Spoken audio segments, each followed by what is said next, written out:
বদলে গেল যুক্তরাষ্ট্রের প্রতিরক্ষা মন্ত্রণালয়ের নাম। প্রেসিডেন্ট ডোনাল্ড ট্রাম্পের নির্বাহী আদেশে পরিবর্তিত নাম হচ্ছে যুদ্ধ মন্ত্রণালয়। এরই মধ্যে পাল্টে দেয়া হয়েছে পেন্টাগন কার্যালয়ের নেইম প্লেট। আইনগত ও প্রশাসনিক ব্যবস্থা নেওয়ার নির্দেশ দিয়েছেন প্রতিরক্ষা মন্ত্রী পিট। এতেও পরিবর্তন আসছে। এখন থেকে মার্কিন প্রতিরক্ষা মন্ত্রীর পদবি হবে যুদ্ধমন্ত্রী। প্রেসিডেন্ট ডোনাল্ড ট্রাম্পের আরও একটি যুগান্তকারী নির্বাহী আদেশ, যা নিশ্চিত করবে এখন থেকে কেবল প্রতিরক্ষা নয়, সর্বদা যুদ্ধের জন্য প্রস্তুত থাকবে যুক্তরাষ্ট্র। প্রয়োজনে শত্রুপক্ষকে আক্রমণের কোনো দ্বিধা করবে না।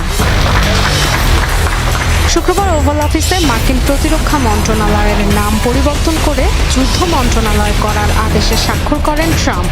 নাম পরিবর্তনকে স্থায়ী করতে প্রয়োজনীয় অ্যাকসেপ্টে, যার নিজের পদবিও পাল্টে যাবে। এখন থেকে পরিচিতি পাবেন যুদ্ধমন্ত্রী হিসেবে। 1789 থেকে 1949 সাল পর্যন্ত যুদ্ধ মন্ত্রণালয় নামেই পরিচিত ছিল মার্কিন প্রতিরক্ষা মন্ত্রণালয়। পরবর্তীতে সংঘাত ঠেকানোই অগ্রাধিকার এমন নীতিমালা গ্রহণের মধ্য দিয়ে নাম পাল্টে প্রতিরক্ষা মন্ত্রণালয় রাখা হয়েছিল। দীর্ঘদিন ধরে ভেবেছি এটা, মাসের পর মাস আলোচনা করেছি। আমরা প্রথম ও দ্বিতীয় বিশ্বযুদ্ধ এবং ওই সময়ের মধ্যবর্তী সব লড়াইয়ে জয়ী হয়েছি, তাই আবার জাগরণের লক্ষ্যে প্রতিরক্ষা বিভাগের নাম পরিবর্তনের সিদ্ধান্ত নিয়েছি।